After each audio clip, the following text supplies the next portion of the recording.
L'association des PEP 57 est porteuse de deux valeurs fondamentales, la solidarité et la laïcité, qui contribuent au vivre ensemble.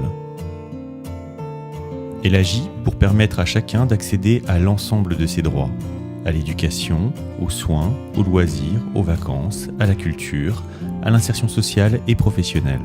Elle vise une réponse globale et cohérente aux besoins de tous.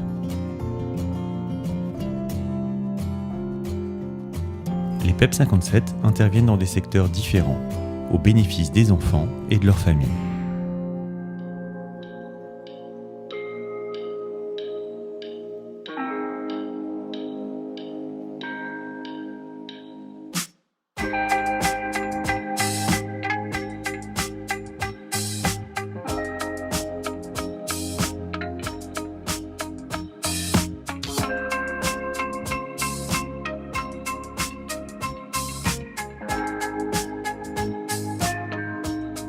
Le CMPP, c'est un centre de consultation libre, donc les parents peuvent venir consulter quand ils le souhaitent.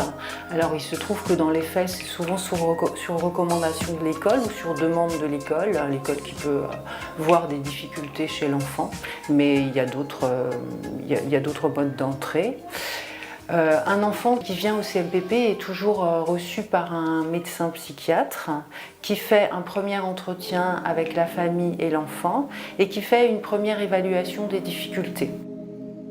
T'inquiète pas. Comment? Ça te stresse ou ça va? Oui. Ça va. Comme ça? Parce que là, je peux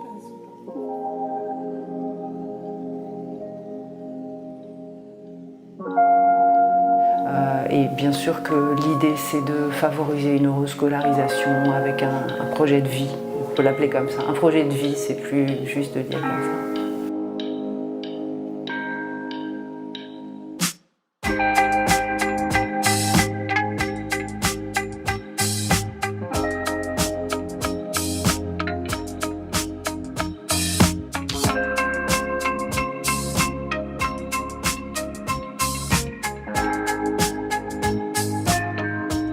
Je suis instructrice en langue des signes et co-2LPC au sein de l'IES, qui est l'Institut d'éducation sensorielle de Moselle.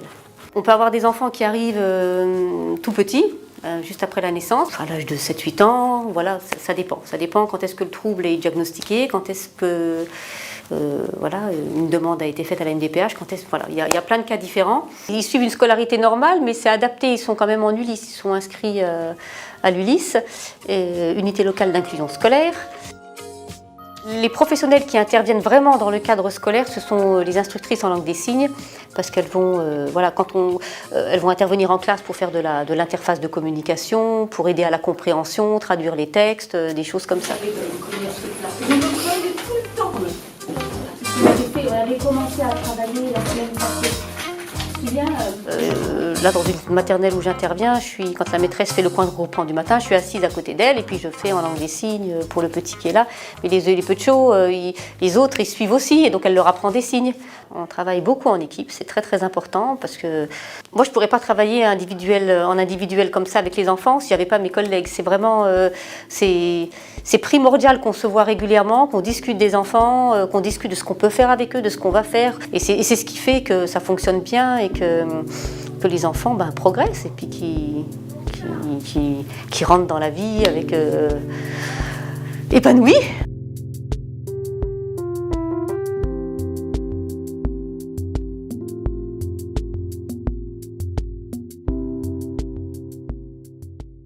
C'est un service de soins et d'éducation qui permet en fait une prise en charge globale d'enfants qui ont tous la particularité en tout cas d'être porteurs d'un handicap lié à un facteur génétique. On a des enfants qu'on peut accueillir directement après la naissance pour les diagnostics qui sont posés tôt et des démarches qui sont faites rapidement. Et on peut les suivre jusqu'à 20 ans ou en tout cas jusqu'à ce qu'ils soient orientés vers une structure autre que la nôtre. À savoir en général des IME, des IMP ou des IMPRO pour les plus vieux. Le rôle de l'éducateur spécialisé dans un CESAD, c'est en fait il a plusieurs approches. Donc on a une approche qui est centrée sur le travail avec les parents et la famille au sens large. Donc ça peut être de l'accompagnement, après ça va dépendre aussi voilà, des cas, des demandes et de l'acceptation des parents aussi de bien vouloir travailler avec nous. On peut être aussi sur des schémas beaucoup plus centrés sur la prise en charge de l'enfant en direct, sur des sorties extérieures comme le cirque, des animations, on en a différentes en fonction des enfants. On essaye de trouver toujours quelque chose qui soit adapté au projet initial qui a été établi en équipe pour lui et qui permette du coup de répondre à des objectifs. Ça peut être la médiation animale, du cirque, du Snowzelen, on a voilà, différents outils qu'on travaille en réseau et en partenariat. Nous, le but d'un CESAD, c'est d'apporter une prise en charge globale. Donc quand l'enfant rentre au CESAD, il est censé en tout cas trouver un maximum de prise en charge au sein de cette structure et ne pas avoir besoin du coup de chercher des professionnels en libéral sur l'extérieur.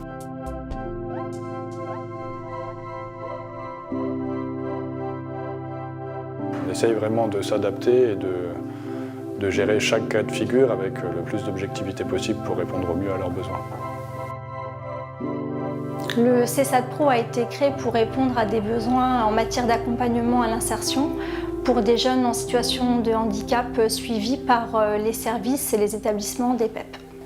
L'objectif du CESAD Pro, c'est l'inclusion de jeunes en situation de handicap par l'activité professionnelle et extra-professionnelle dans un projet de vie.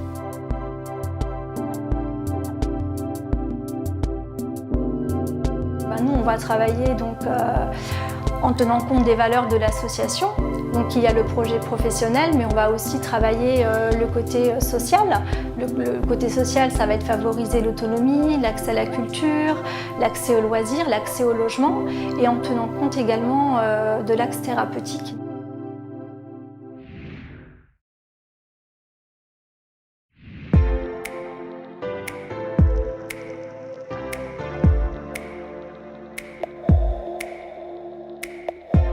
Pendant une séance d'1 heure, on apporte un soutien de lecture, d'écriture aux élèves de CP qui sont fragiles à ce niveau-là. Alors les élèves que nous accueillons sont identifiés par les institutrices. On les accueille donc les lundis, mardis, jeudi et vendredis.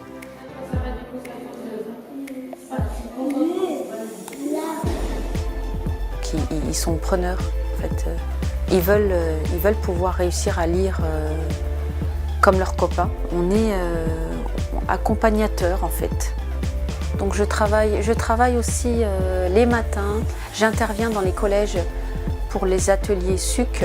Bah quoi? Salade. Mais est-ce? Voilà. Et après c'est quoi ça? Ah. Voilà. Écrit comme un verre. La colline. Qui? Je suis satisfaite en fait. Je me retrouve professionnellement.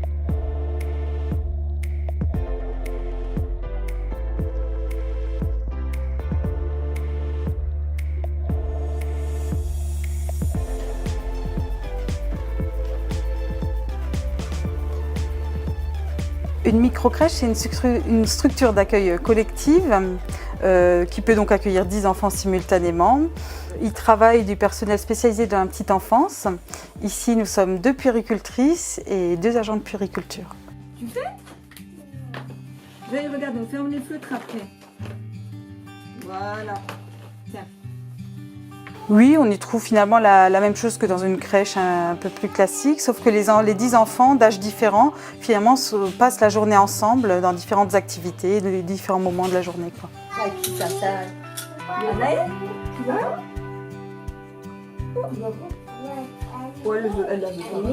Merci. Alors le projet est né finalement d'une rencontre entre les PEP 57 qui avaient le désir de développer tout l'aspect petite enfance de l'association et de 2 puéricultrices, donc Céline Garcia et moi-même. Et ce sont les PEP qui ont investi notamment dans ces bâtiments pour créer cette structure. Alors avec les PEP 57, une grille tarifaire a été mise en place pour que chaque famille puisse accéder à ce mode de garde avec des tarifs dégressifs en fonction des revenus des familles. C'est ce qui rend aussi ce projet plus social en fait, en permettant à tout un chacun d'avoir un enfant accueilli dans ce type de structure effectivement. Ouais.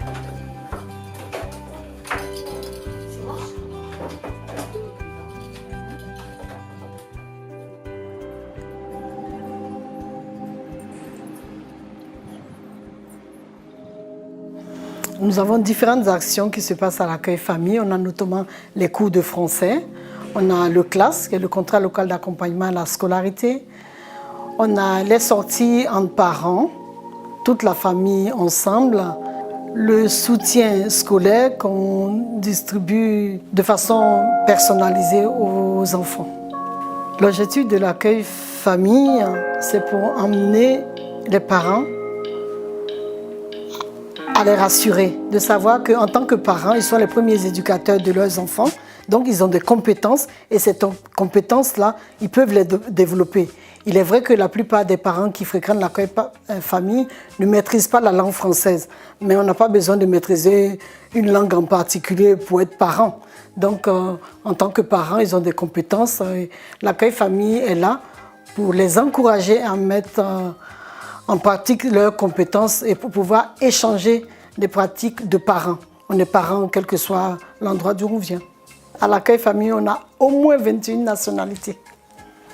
L'objectif, c'est de promouvoir la laïcité, c'est de promouvoir le vivre ensemble et de faire en sorte que tout le monde trouve sa place. Et comme nous sommes les PEP, surtout l'éducation, que chaque enfant puisse évoluer, avoir un futur, c'est le rôle de l'accueil famille, de donner, d'impulser une force aux parents pour qu'ils puissent éduquer leurs enfants dans de bonnes conditions.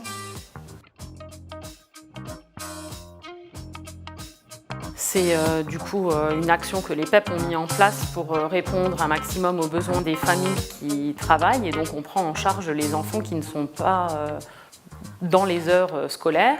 Donc le matin, entre midi et le soir.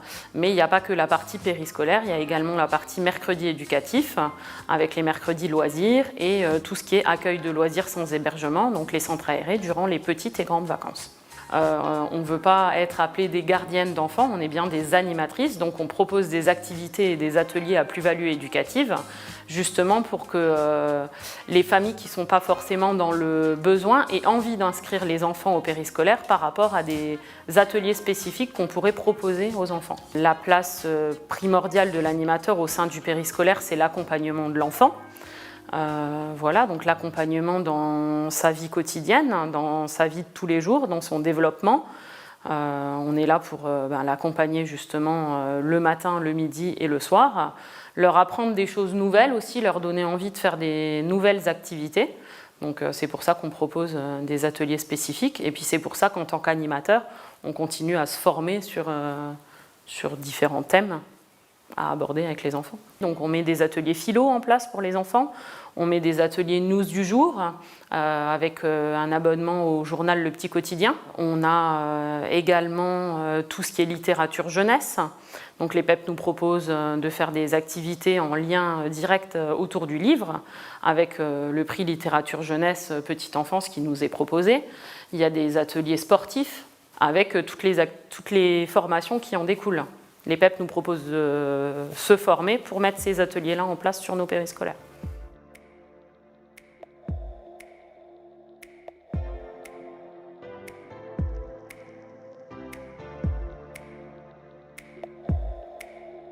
Moi, j'ai signé, donc je vous disais, il y a 15 ans, j'ai signé pour les PEP justement pour les valeurs des PEP. Donc la solidarité, la laïcité, c'était des choses qui me parlaient, pour lesquelles j'ai signé. Donc au jour d'aujourd'hui, ces valeurs des PEP, c'est à moi, à mon niveau en tant que directrice adjointe, de les mettre en place sur des projets d'activité et des projets d'animation.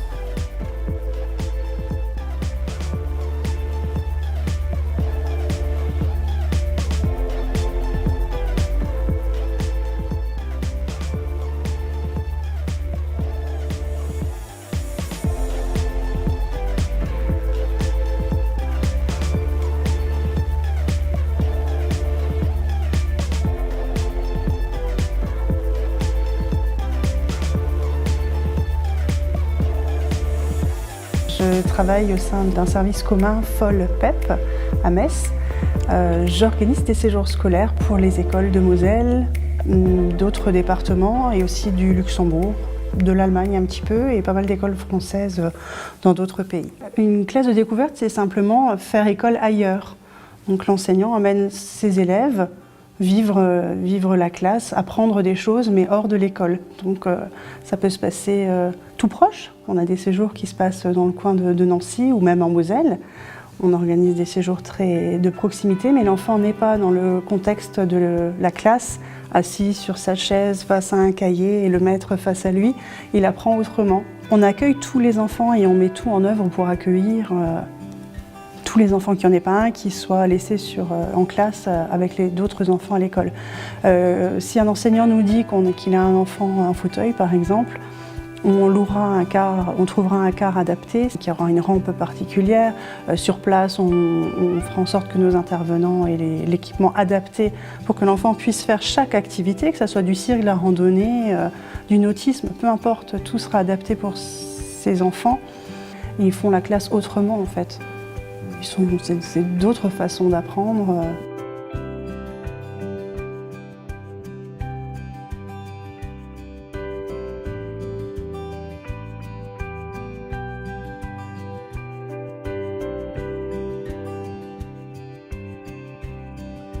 Et nous, notre action au niveau du service, elle est portée essentiellement sur l'écolo, avec des enfants âgés de 4 à 17 ans.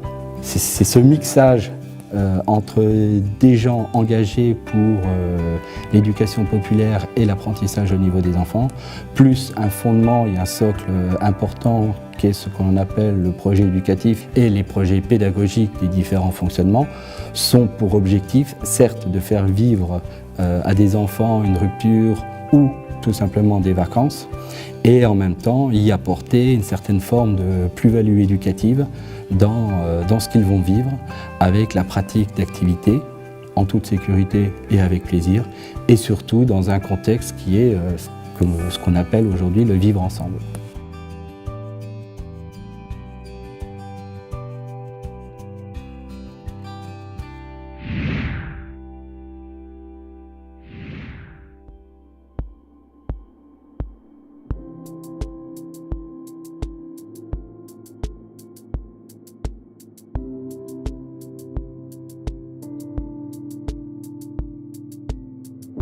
On s'est rendu compte, notamment au niveau des personnels du secteur de l'animation, qu'il y avait des besoins d'outils pédagogiques, des besoins pour animer des activités au sein des sites périscolaires. Et puis, au fil du temps, un catalogue a été créé. Et on a eu de plus en plus de stagiaires de structures externes telles que des micro-crèches, des multi-accueils. On a des communautés de communes aussi qui nous envoient des salariés ou encore des mairies quand elles ont un service accueil périscolaire. Voilà comment l'offre de formation a évolué.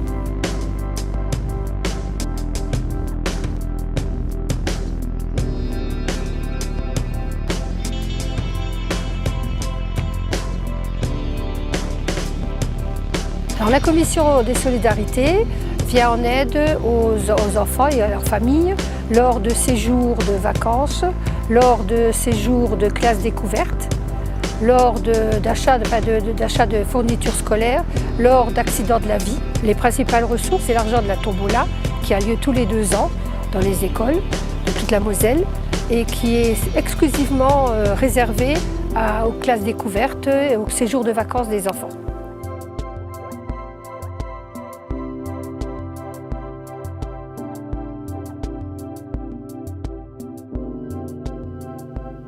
Depuis 1946, les PEP 57 contribuent à la solidarité et à l'accès à la citoyenneté en complément de la mission de l'école et du rôle des familles.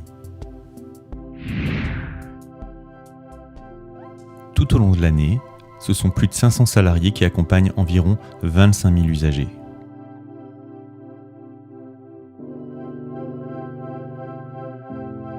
Notre ambition est de permettre à chacun de s'émanciper et de réaliser son projet de vie, malgré les difficultés rencontrées. Entreprise de l'économie sociale, notre association participe à la construction d'une société plus inclusive et plus solidaire.